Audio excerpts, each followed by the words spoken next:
이 건물은 매도인께서 24년도 1월에 80억에 매입을 하셨는데 단순 계산으로 80억에서 53억에 1년 만에 27억을 손해를 본 건물이에요. 장기간 공실 상태로 유지됐던 건물이 어떻게 이제 유지 관리가 되는지 같이 한번 지켜보면 좋을 것 같고요. 안녕하세요, 정유주입니다. 오늘은 24년도 12월, 25년도 1월달 거래 사례를 바탕으로 어떤 분들이 어떤 시각에서 건물을 매입하셨는지 분석해보고요. 25년도에는 어떻게 건물을 사시는 걸 추천드리는지 앞으로의 방향성에 대해서 이야기를 해보는 시간을 갖도록 하겠습니다.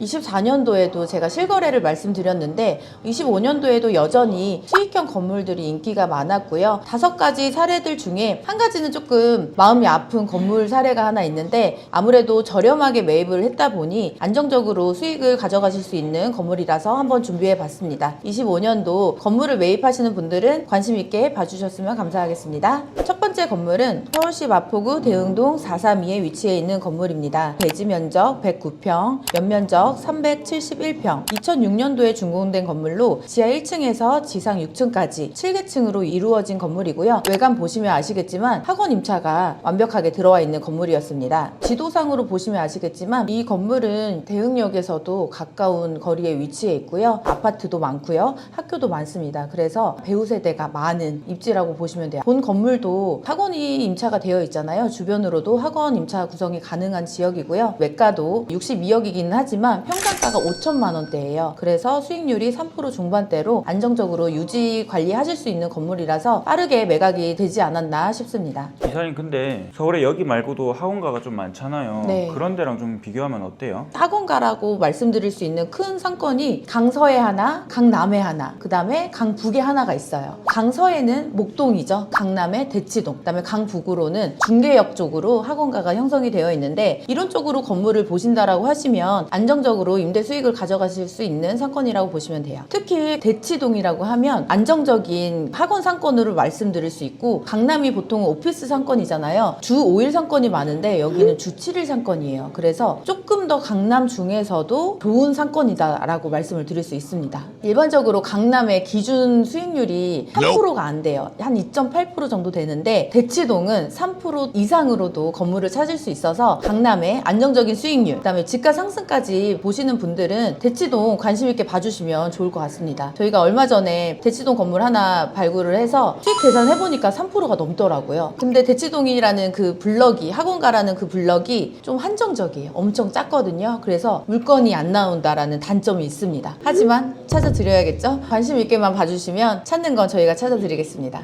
두 번째 사례입니다. 신당동에 위치해 있는 건물인데요. 중구 신당동 373-70번지, 대지 55평, 연면적 227평, 2017년도에 준공된 준신축급 건물이고요. 준주거 지역에 위치해 있어서 지하 1층부터 지상 7층까지 총 8개층으로 이루어진 건물인데, 건물 외관 보시면 건물이 많이 이렇게 높게 지어졌는데 대로변은 아니지만 대로변에서 바로 보이는 가시성이 좋은 건물이라고 보여지고, 사실상 대로변에 위치했다 라고 해도 무방할 정도로 입지가 정말 끝판왕인 건물이었습니다. 이 건물은 준주거 지역에 위치해서 용적률을 최대한 이용할 수 있는 입지에 위치해 있어서 건물을 반듯하게 잘 올린 건물이라고 보시면 됩니다. 이사님, 근데 준주거 지역에 왜 용적률에 이득을 많이 보는 거예요? 건폐율이랑 용적률에 준주거 지역이 60에 400%까지 지을 수 있어요. 저희가 항상 설명드린 일반 주거 지역, 3종 일반 주거 지역은 250%까지밖에 못 올리잖아요. 만약에 100평의 땅이라고 했을 때 이 100평을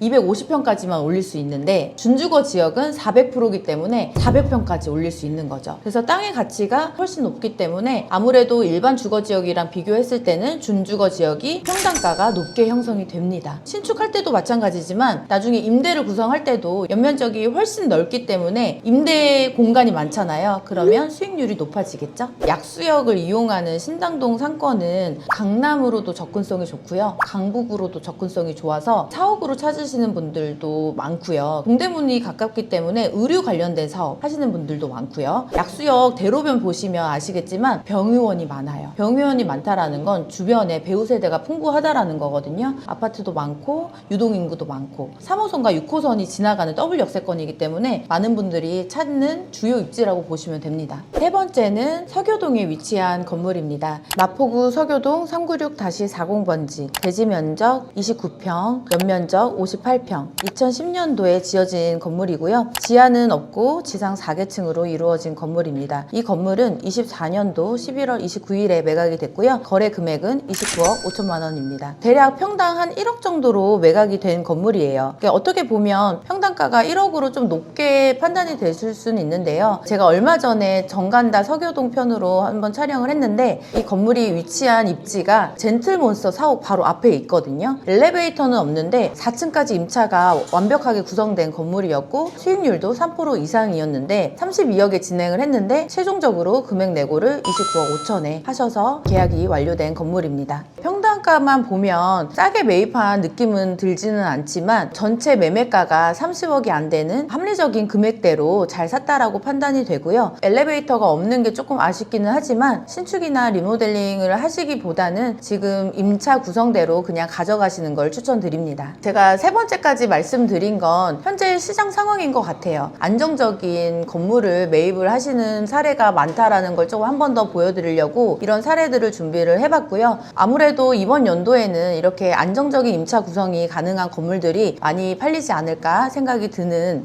사례들이었습니다.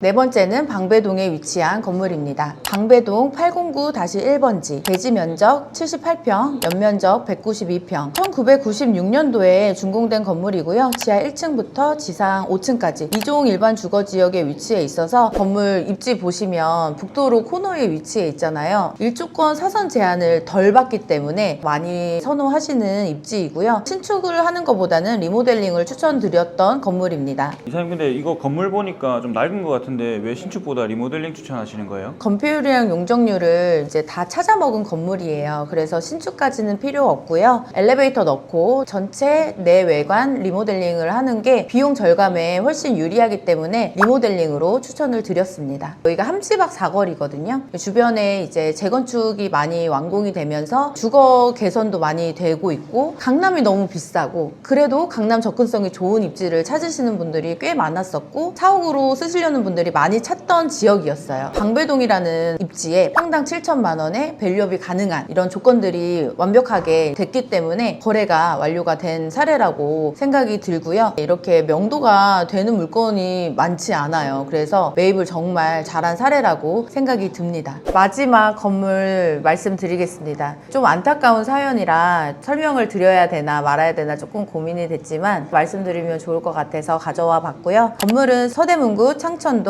2-31번지, 대지 면적 67평, 연면적 150평, 1990년도에 준공이 완료됐고요. 지하 1층에서 지상 4층까지 5개층 건물이고 12월 달에 53억에 거래가 완료됐고 잔금은 12월 말로 작년에 계약과 잔금까지 빠르게 진행됐던 건물입니다. 이 건물은 매도인께서 24년도 1월에 80억에 매입을 하셨는데 단순 계산으로 80억에서 53억에 1년 만에 27억을 손해를 본 건물이에요. 24년도 1월 달에 사실 때는 적정한 가격으로 잘 사셨는데 아무래도 이제 공실의 관리를 잘 안 하셨다 보니까 오랫동안 공실로 좀 유지가 됐었고 개인적인 사정 등으로 빠르게 잔금을 하는 조건으로 급매로 내놓으신 건물입니다. 새로운 매수인 분께서 급매로 매입을 하셨는데 장기간 공실 상태로 유지됐던 건물이 어떻게 이제 유지 관리가 되는지 같이 한번 지켜보면 좋을 것 같고요. 신촌 상권이 아무래도 홍대 상권에 비해 회복이 조금 더디고 있거든요. 근데 계속 거래 사례는 찍혔었고 작년에도 뭐 주변에 공실도 많기는 하지만 그런 건물들은 임대료가 좀 높게 형성이 되어 있어요. 근데 이 건물은 낮게 거래가 됐다 보니까 임대료를 그렇게 높이 받지 않아도 돼서 제가 봤을 때는 새로운 매수인 분께서 관리만 잘 하시면 임차 구성에는 걱정이 없을 걸로 판단이 됩니다. 전 건물주는 좀 힘들었겠지만